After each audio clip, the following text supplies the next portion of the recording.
Hi guys, welcome to another episode of Outside the Ropes with Luke Basham, and I'm happy to announce that as well as YouTube, you will now be able to see my videos via Turnbuckle TV on their free to see. If you join Turnbuckle TV now, you'll get 1 month absolutely free, so go over and join now. Also, subscribe. But more importantly, this week I sat down with the Minesweeper Ashley Dunn.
Welcome to Outside the Ropes with Luke Basham. Today's guest is none other than the man that calls himself the Minesweeper, Ashley Dunn. Ash, thanks for joining me, man. You're welcome. You're welcome. I'm going to say it now, this is actually our second recording of this due to the fact that I fucked up the first time. So this one's going to be better, I'm hoping. Is it going to be as long though? Who knows? I fucking hope not. Who knows, man? Who knows? Okay, so we'll get straight into it. Talk to me. Where did it all begin? Where did wrestling begin for you? So, wrestling kind of began. I was probably about the first time I came across wrestling. I must have been either 8. I think I was about 8 years old. I saw it. Me and my family were out in a pub somewhere, and it was on TV there, and it was like, I think it was. I forgot who was on, but I remember watching it and turning to my gran and be like, "Oh, who would like the thing?" And then I think, it must have been about 99 is when I started watching WCW on Channel 5 on a Friday, because of course where WWE was on primarily on Sky Sports, so I wasn't able to watch it, or it was on too late at night. So I used to my first wrestling fix was actually WCW. And then I started watching Sunday Night Heat on Channel 4's on a Sunday. And then that's when I kind of got into WWF more. And then kind of from there, I don't really know how I started watching the events. I tell you what, the first ever WWF tape I ever bought, well, maybe not me physically personally because I was too young to buy it, but me and my granddad went down to London, and there's the famous HMV. I want to say it's either Piccadilly Circus or around that area, and I remember going in, and my granddad was just like, "Go pick yourself out a video that you'd like to buy." So the first ever VHS WWF event I ever bought was St. Valentine's Day Massacre with Vince McMahon and Stone Cold in the cage match. And it was a very good choice. Of course, I didn't really buy it based on the matches. I bought it based on the VHS sleeve cover, which of course is Vince McMahon holding the roses with blood all coming down his hand. Yeah, so, mate, I must have been 10 or so, 10, 11. I was just yeah. So then that was the first video that I bought. But yeah, that was my first kind of introduction into wrestling. Me and my friend Adam, he's the one that actually got me into backyard wrestling. We used to kind of go around each other's houses and just do the whole when you were younger, and you just used to wrestle with your mates on either a mattress, or you just get all the cushions off the sofa, and your mum would come in and be like, "Put all the cushions back." But yeah, that's how I kind of first got into wrestling. And then of course there's all the backyard stuff. But yeah, when it comes into introduced into wrestling, I was a WCW boy, so I used to love Kevin Nash and Hulk Hogan, but things have changed. Yeah, so let's talk about the backyarding then, because let's let's face it, really. I think it was you that actually told me it, that you believe like obviously backyarding is now a big major thing for the indie scene anyway. But talk to me about how you started in backyarding, and obviously you've done quite well in backyarding as well. Backyarding, yeah. Backyarding. Backyard, yeah. Oh yes, in the backyard.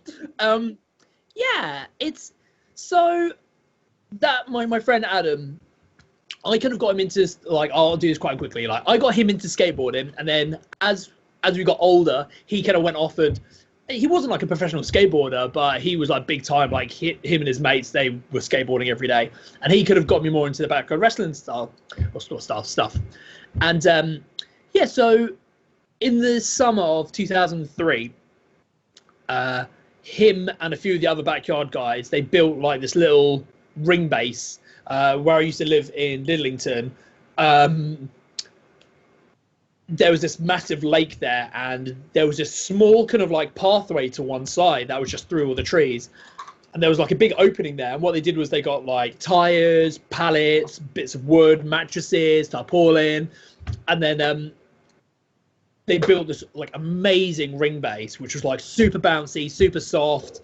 So I used to go down there like every other day. Like I didn't tell my mum and dad about this. I would just say, oh yeah, me and Adam, we're going down to the lake, because I knew that if I said to them, I was like, oh, by the way, we're actually wrestling, they'd be like, no, never. So like, yeah, we went down there, and like I used to kind of just have a little wrestle around. Of course, like I don't know how to do it properly. So they're kind of teaching me how to bump and how to do this. Of course, they're not officially trained guys, but they kind of showed me all the basics. And then eventually, I think it was December, was when I ended up kind of having the confidence to wrestle my first match, should we say. But the problem was where it went from summer to winter, and I think there was a lot of rain, they left the ring base out, and the ring base got like ended up rotting and just falling apart. So by the time that I debut, should we say, match, it was just a tarpaulin on the ground with a little bit of rope on like four little metal pegs. That would be the ropes. But yeah, man, it's like my backyard, I wouldn't say career, because it's not a career because we're not getting paid, but my backyard time, should we say. It went on from like continuously, was 2003 to 2010.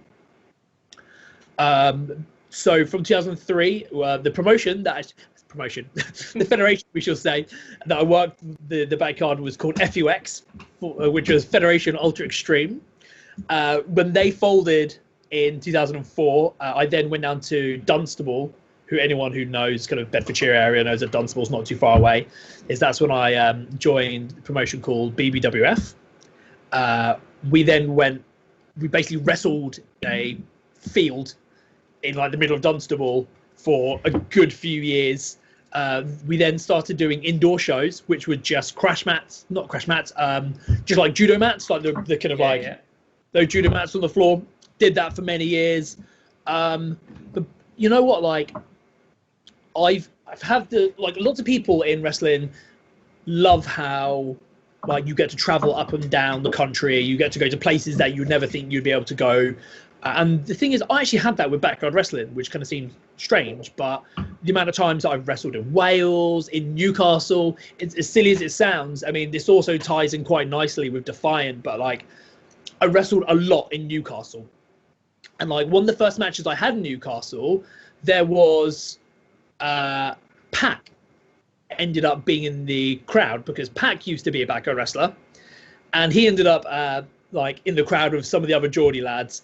And I remember coming out, I must have been 15 years old, so of course I'm a wee skinny lad, stupid 50-year-old backyard. I come out, I do do my entrance, go around the room like slapping everyone's hands. I come up and Pac's there, and like just completely like ignores my high five, and I'm just like, oh.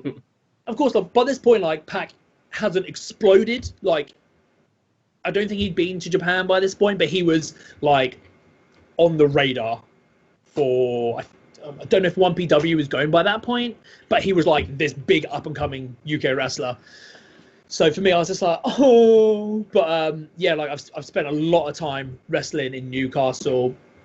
Then I've been up and down the country with it, and like it's also the social aspect of it. I mean, the amount of guys that I've met through backyarding that are now either in Japan, have got WWE contracts, you know, NXT UK contracts and stuff like that, man. It's crazy. And it's, you know, to look back then and be like, oh, would some of those guys be working for WWE?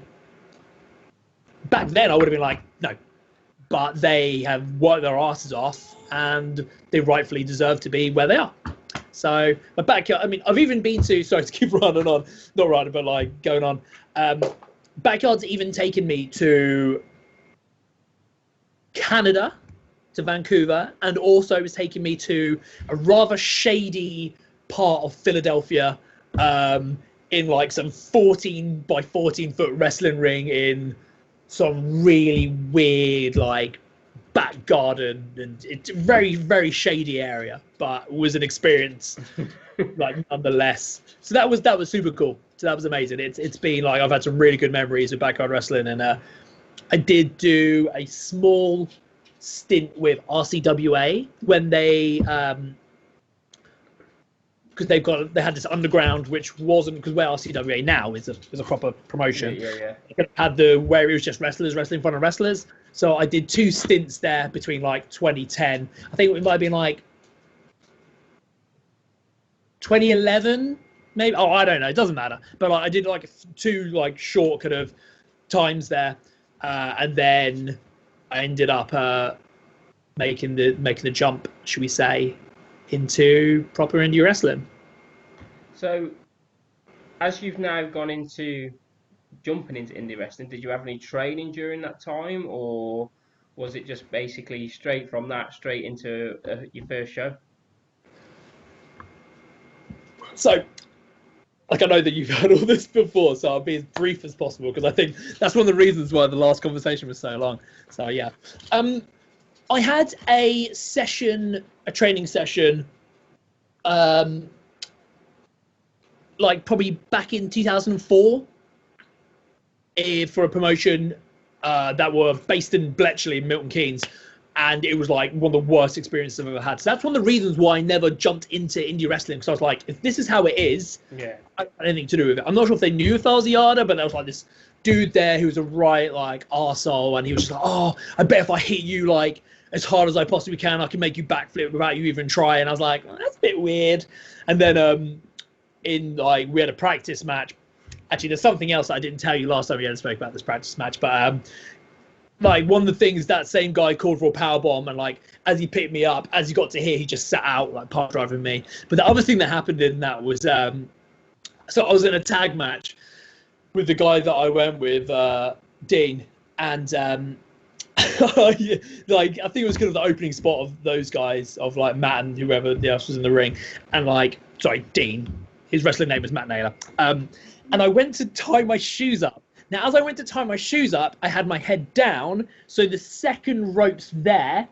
As like one of the guys hit the ropes, but as they hit the ropes, they hit my side, so the rope whacked me off the side of the head, and I fell off the ring. I was just like, oh, man, this really isn't a very good like introduction. So no wonder they were the way they were. But now I turned around, I was just like, if this is how it is, I don't want, like, I've heard stories before about backstage politics and all this kind of jazz, and I was just like, nah, I've got the backyard stuff, which is just me and my like mates, and we're all just having a laugh.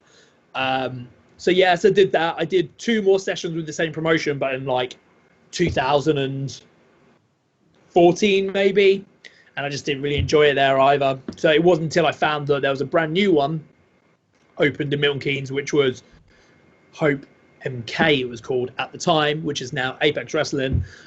So me and my friend Billy, we took the dive, and you know what, it's well worth it, because like after like all the other training sessions, I always kind of walked away being like, you know what, didn't really enjoy that. But when I came back from my first Hope Milton Keynes one, I actually went, you know what, I think I could probably stick with this. And that was in November, and then I had my first match in January. Bloody hell. I'm sure there's a lot of people that are just like, oh my god, you're 2 months of training and your first match. Yes, but I already had the knowledge of everything through potentially 13 years, 2003 to 2016. 13 years like experience in a way of doing wrestling, but it wasn't until like I kind of went to training where everything was sharpened. Everything like, either sharpened or smoothed out, should we say? Yeah. So it was then kind of going right. All these like stupid like backyard traits that I used to do, they were just gotten rid of, and I was able to finally kind of know how to do everything properly. Like I wouldn't ever say that there was ever a time where like anything that I did was unsafe. Does that make sense? Like you look at some wrestlers and you go, "Oh, you shouldn't be doing that." Like, you're gonna, or even maybe not so much even hurting someone, but hurting themselves. If they're not bumping properly, if they're not doing certain things properly, they're gonna injure themselves. So I've always had like the knowledge of how to do stuff safely. So I kind of think that that's why I had that kind of jump straight into. Mind you, it was the second show that Hope MK put on as well, so it was kind of like, right, well, here's another wrestler to put on, if that makes sense. But yeah, so it was November was when I first went, and then January was the first show I did. So you've worked obviously only really on the independence team for a short period of time, but you've actually worked for some of the biggest promotions during that time as well.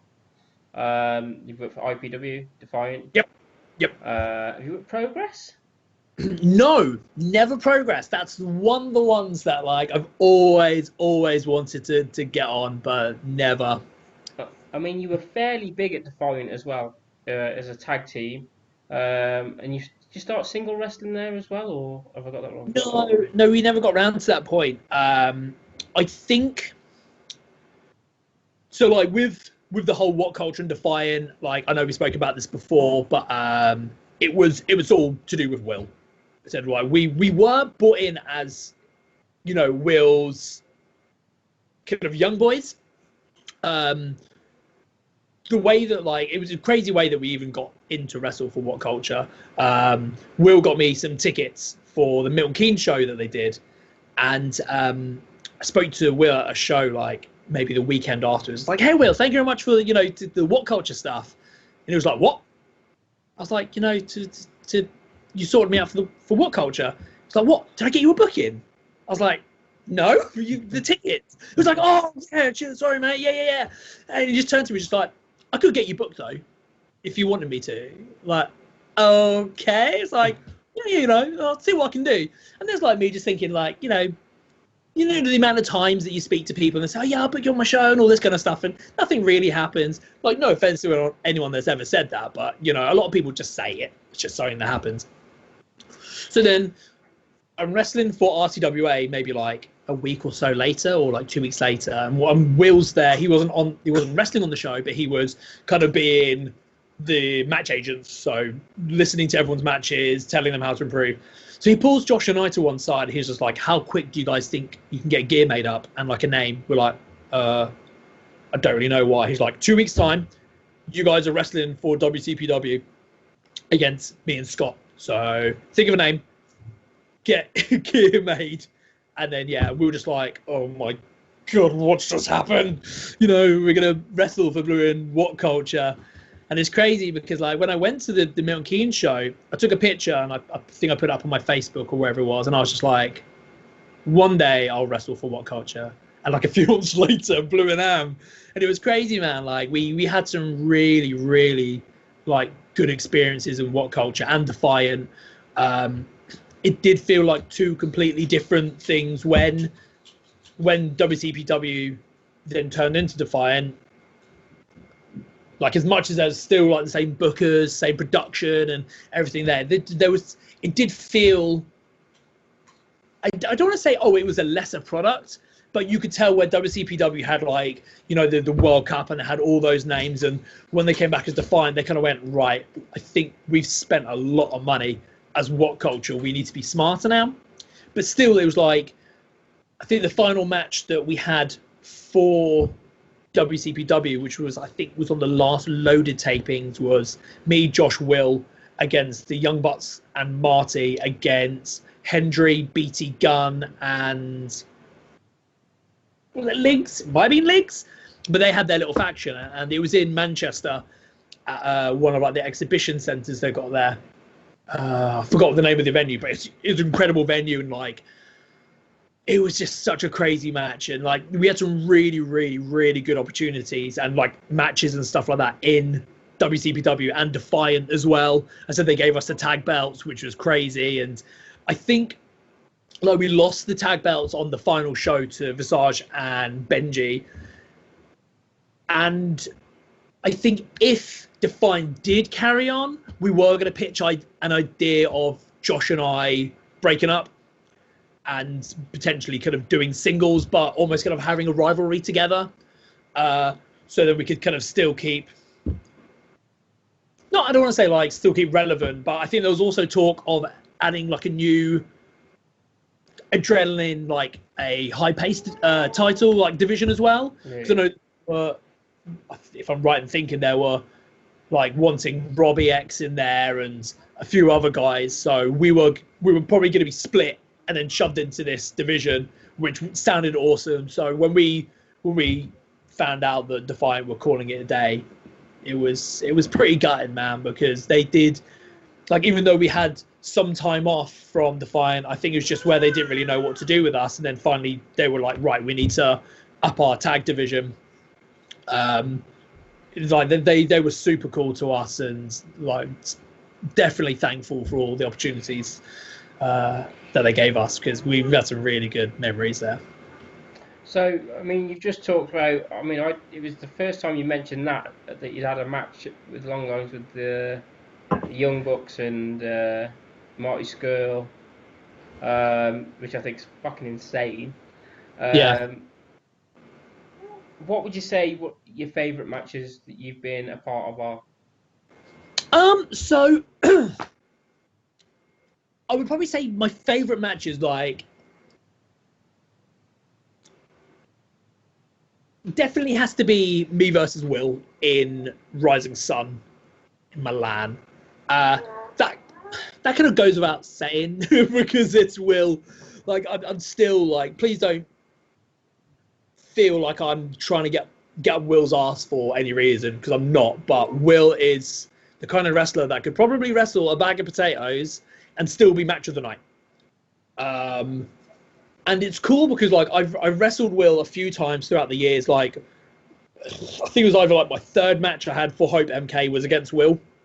I wrestled Will just before, like, when I did that RCWA stint before I went back to training and then did indie. I wrestled Will then. So it's also like awesome to see like wrestle Will and the progression that he's made throughout all these times.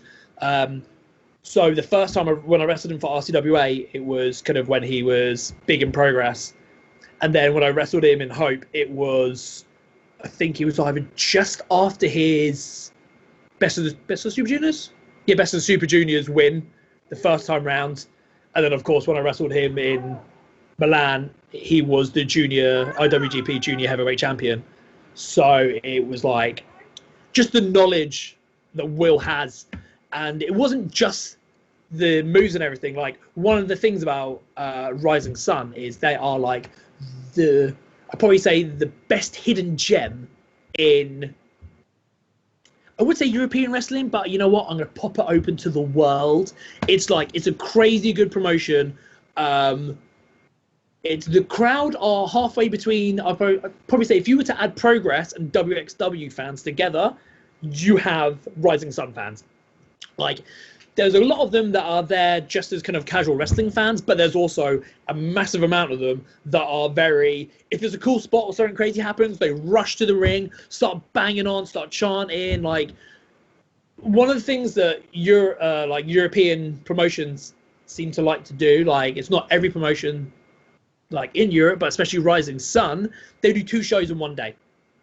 So they'll have like a 6 o'clock show and a 9 o'clock show, and like they just make noise from the first match at 6 o'clock to the last match on the second show. And like sometimes, like I wrestled, it was me, Akira, and Flash Morgan Webster. We were main event of the second show, and I don't think we went out till at least, sorry, 11:15 was when like we started making our entrances. I think we finished by the time that like the matches was done and all the entrances were done. I think it was like 12:30. So we started on one day and finished on the next. But yeah, like Rising Sun's incredible promotion, really, really incredible. Like I'll see if I can link you some videos and stuff like that. Like really, promotions in the like, or it's not just promotions. People in the UK need to watch Rising Sun stuff because the matches there are phenomenal. But going back to matches, I wrestled Kip Sabian as well for IPW in London, and then probably my other third favorite match was a 5-star match. It was called for 3-1 Battle in Seattle in America. It was me, Flip Kendrick, Alex Zane, who was currently, just before the lockdown was exploding globally, like in Japan, and also for New Japan Pro Wrestling. I believe he did like a few kind of matches on their tours. Zach Wentz and The Whisper is his name. He's a wrestler who works for Chikara. Really, really good guy. Somebody else to kind of keep an eye out. But yeah, that was a really, really fun match. And 3-1 Battle is one of these kind of promotions where they're very nichey. So half the matches will be very fun, kind of the wrestlers won't be the best at like their ability, but they've got crazy characters, and like the fans just eat up into everything. Majority of the fans aren't like hardcore wrestling fans. They're more there for like the atmosphere, and you know, it doesn't matter if someone puts on a I don't want to say a crap match, because the majority of the matches weren't crap, but if you know sometimes you watch some matches and you think like, okay, I might have done something else. Like the fans will still eat it up, and it was a phenomenal promotion when it was running, and they decided to call it a day now. But that match was done. It was on like their big, like their WrestleMania show, which they called Battlemania, and it was in like one of the premier music venues in Seattle. So they had something like 700, 800 people there. So that's probably like one of the biggest crowds that I wrestled in front of as well. So that was a real good match. And once again, like I'll send you a link. I think I might have actually sent you it already. No, I think I've got it. But yeah, you've got it. So yeah, man, I've had some proper fun matches, man. I could probably sit here for like another 45 minutes and tell you other like fun matches I've been in, but I don't want to bore you. I know that you want to. You're not boring me. You're not boring me. Good. But yeah, man, like. I think it's like the one thing I'd say is like when you talk about Italy, like I can relate to it, because obviously I've been over there, not wrestled for Rising Sun, but for ICW, and I've obviously met Fabio as well, who is one of the most charismatic promoters I've ever met. I mean, that guy could easily be a character on like just for any promotion. Like I love him to bits, and his wrestling knowledge is like phenomenal.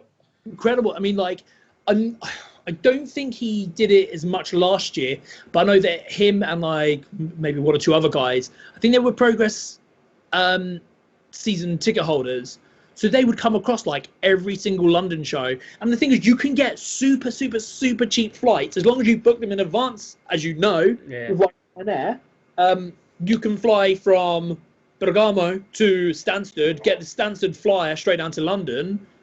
I'm not sure. I don't think they did same days. What time do Progress shows start? Some used to start at 3 o'clock, or something like that in the afternoon, or. So potentially, if they did start at 3, they could get a flight from Milan in the morning, land at like, I think it's like 8 o'clock is when they would land land in the UK, shoot down to London, watch a Progress show, go straight back on the train to Stansted, and they could probably get a flight back home to Italy in the same day. Yeah, I mean, it's a lot of travelling. I don't know if they used to stay, but yeah, you could do that. I think Progress were very wary, weren't they, on times, if I remember right, because of like football matches and people getting back home and things like that. But yeah, Fabio was like one of the nicest guys I've met as well. He's always, every time we've wrestled at ICW, he's always on the front row as well, and he's always getting the crowd going. If you go back in like if you watch a lot of Rising Sun matches, you can just see him like in the crowd just going crazy. I think there's like me versus Akira. We're like brawling on the outside. I think we're like chopping each other, and Fabio's there just going like on every chop. He's like, oh. But yeah, like I'll tell you a very, very, very quick like tale from Fabio. So it was like after when it was me, Akira, and Flash Morgan Webster. So like we had the wall incident, and Fabio wasn't happy because, of course, we. Oh yes, I remember hearing about this. So like, we were just chatting to him, and he wasn't too happy. But we said, look, we'll sort it out. And he was just like, he turned to me. It's just like it's a proper like Fabioism, which I think it's something that like he doesn't mean it in a negative way, but I think in sometimes where it could be lost in translation, it can come across as a bit of like okay. But like one of the times he turns around to me, it's just like Flash Morgan, he is wonderful. You are not wonderful, but you do good things. I was just like, yeah, why not? I think there was another time like he was picking me up from the airport, and I'd wrestled Josh Bodum for Rev Pro maybe like the month before, and we had a really strange match, and it was don't want to talk about it. But Fabio was just like, we saw your match against Josh Bodum. It was how you say not so good. Was that sorry?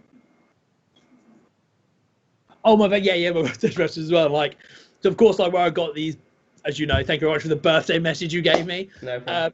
Jan got Fabio to do a brilliant birthday message. What was it? It's just like, I hope your birthday's not wonderful, but it's full of good things. Yeah, and it was such a good message. But as you said, like he's really charismatic. He looks out for his talent. He knows how to put on a good show. And the thing is, like with Fabio, he won't book someone for the sake of booking them. I'm not sure if I can be excluded on that one because he did say he wasn't a good wrestler, but the Italian fans like me. No, it wasn't. No, it wasn't. I wasn't a good wrestler. Was that what he said?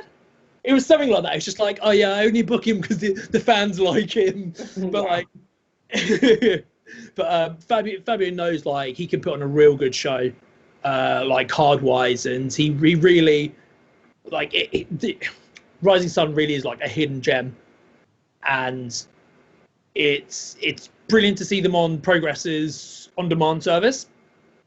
They're also, I believe, on WXW's on-demand service, so they are getting more eyes on them. And I'm hoping that when all the lockdown lifts and there's more shows on, that more people will take the time out, not just to watch them on demand, but go to the shows, because even going to the shows themselves are an experience. And if you ever meet TG, which I believe you probably have, the greatest. I don't know whether I've met him or not. Oh, that's experience by itself, but that's another time. That's definitely another time and another story. So, so obviously now you talked about being wrestling in different places, other countries, and things like that. Talk to me about championships you've won. Right. Okay. I haven't won loads, which is fine. Like, I know there's some people out there that kind of believe that, your success as a wrestler is built around how many belts you've won and all this kind of jazz, which I guess to an extent you could say, like, lots of people talk about, I mean, I know we talk about Ric Flair here, but, they do talk about how many belts he's won and all that kind of stuff. But I've won the Division A belt for Hope, I want to say twice. I've won the Young Guns belt for Hope. Sorry, the Division A was for Apex. Sorry, Hope MK. I think I won that twice. I won the Young Guns belt for Hope once. I won the Kings of Flight once for Hope. Saints of Sacrifice for Sacrifice Pro Wrestling once, which is the tag belts. Defiant tag team champions, which is awesome. And also DOA's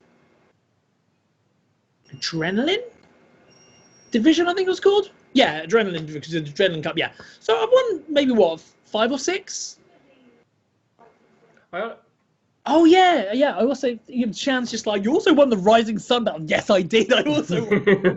Jeez. Now Fabio is definitely blooming not gonna be happy with me. But yeah, I also won the what was it called? Rising Championship, I think it was called. Once again, if Fabio watches this, he's probably going to be like, no, it's not that one, it's this one.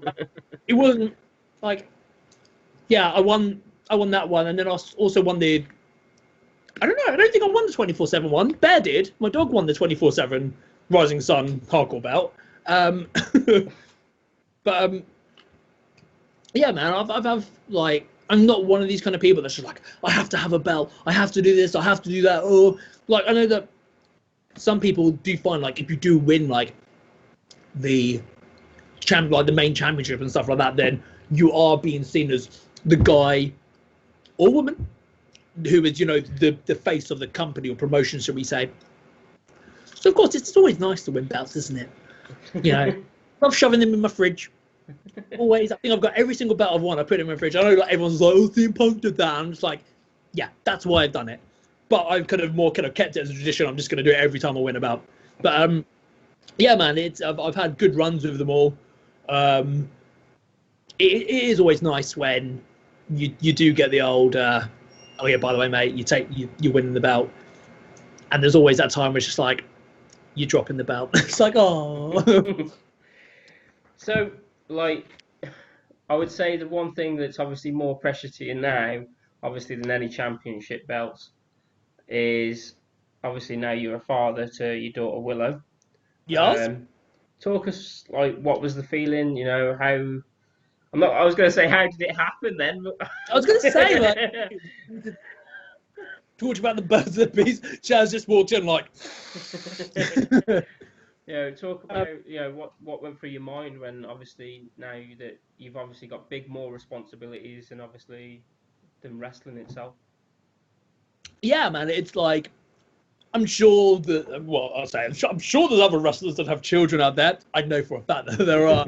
So it's incredible as you know. Like with this whole lockdown and everything, it's the whole coronavirus and the lockdown itself. It's awful. It's horrible.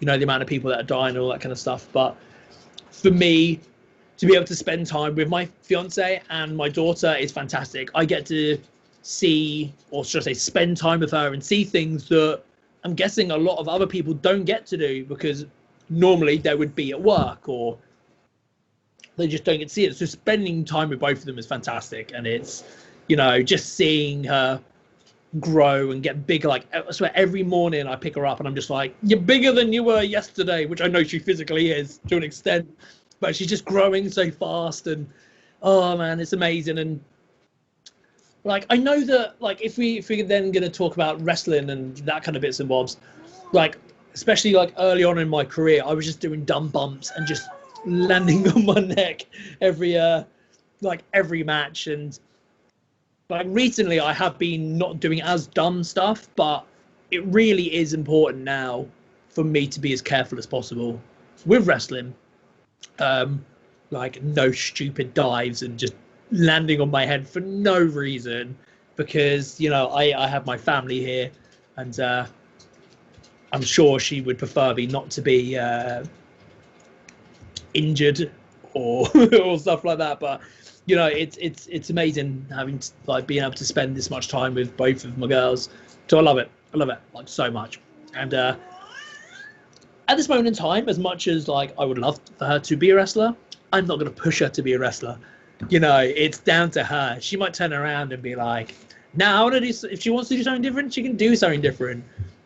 But who knows? In years' time, she might come across a video of me wrestling Luke, at some point, and be like, "Oh, that's so cool! I want to be like Luke Basham." I'm like, Basham. But no, like it would be lovely for her to be a wrestler, but who knows, man? Just many years between that. I mean, wrestling might not even be a thing in those years. Who knows? Might be back. The Martians have said no more. Well, I really appreciate you coming on. a happy belated birthday. I know I did a message to you out, but by the time this goes on, it would only been what? If I put it up this Saturday, a week? It would be 1 week. Yep. Nailed it. Nailed it. But I really appreciate you coming on and telling us Thank you. your stories, man. Is there anything you want to plug? I do have a merch store. I believe it's TM Ashley Dunn at tmashley.bigcartel.com. I think I've got like old stock on there for $5. I used to have a clothing line, and at some point, pretty much been saying this like for the past 6 months, so I'm going to shove all my old t-shirts and stuff like that on there. Once again, they'll all be like a $5. I just want to get rid of them. I've got the old social medias, Instagram, Twitter ones. I think they're all TM Ashley Dunn. Is it? I've got a feeling that my Instagram might not be there. It is, yep, TM Ashley Dunn. It's all just TM Ashley Dunn. So yeah, so follow me on there. Yeah, so buy a t-shirt. It would help me out. Because I want to buy more t-shirts, you know, to sell. Sorry to be a massive pain in the bum and just go for this a little bit longer, but like with merch, I don't sell merch just so I can make money. Of course, I need to make money, but I'd rather sell t-shirts so I can get more t-shirts out so more people can have merch to wear. You know, there are people, which I do understand, they do want to make a lot of money on like t-shirts and stuff like that, and the, you know, it is the extra bit of money at the end of the day. But like, that's one of the reasons when I used to have a clothing line, I used to sell everything off for like between £7 and £10 maximum. It was more just so people had it cheaper, but I was making my money back, made a little bit on top, but more people had the stuff. So same with my my wrestling stuff. I've got stuff on there for a $5. I will more than likely be releasing new merch at some point soon. So yeah, and thank you very much for having me on your wonderful show. No problem, man. Thank you for coming on. I really appreciate it. Guys, go and support him. This man is honestly one of the nicest guys I've ever met in British wrestling. Look at him with his form. But I really appreciate everyone following us and continuing to support us during these hard times as well. So thank you, and thank you for Ash joining me today. See you in September.